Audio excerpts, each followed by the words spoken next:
Ideally, you want to have a separate super administrator that is not you. Because if you're the business owner, you're a target, people can get into your account, they can pretend to be you and call Google, they can steal your mobile phone SIM card, get your two-factor authentication token, and get into your account. There's lots of different ways that people can find their ways in.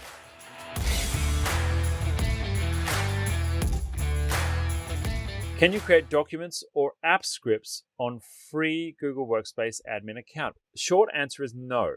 This person is referring to setting up a free admin account. So if you're interested in that, you can search your channel for free admin. I've got a few videos on that. And what this is for is if you have a Workspace account and you have, let's say, more than 10 people in your business, you probably should start taking cybersecurity a little bit more seriously than the blasé approach that most small business owners take. And that means that ideally, you want to have a separate super administrator that is not you.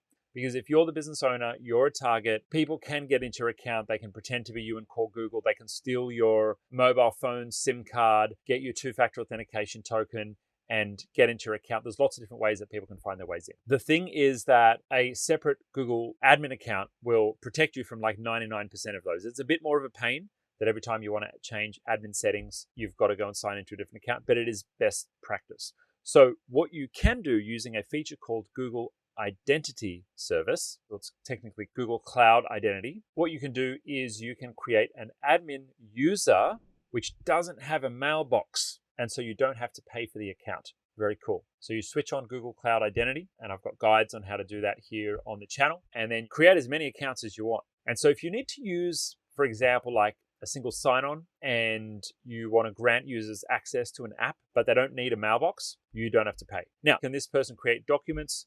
No, because they don't have access to Google Drive. They only have the ability to log in and access the admin panel. Can they create app scripts? I don't know, because I'm pretty sure app scripts are hosted outside of Workspace. I think it's appscript.google.com. Here we go. Oh, look at that. It's got the old branding. They haven't changed that in about a decade. Cool. So I would say it's quite possible you could host scripts here without having a Workspace account. I don't think you need a bucket of email and Google Drive access for this. But hey, look, there's add-ons here, right? If you want to connect it to files sitting in Google Drive, then that might not work.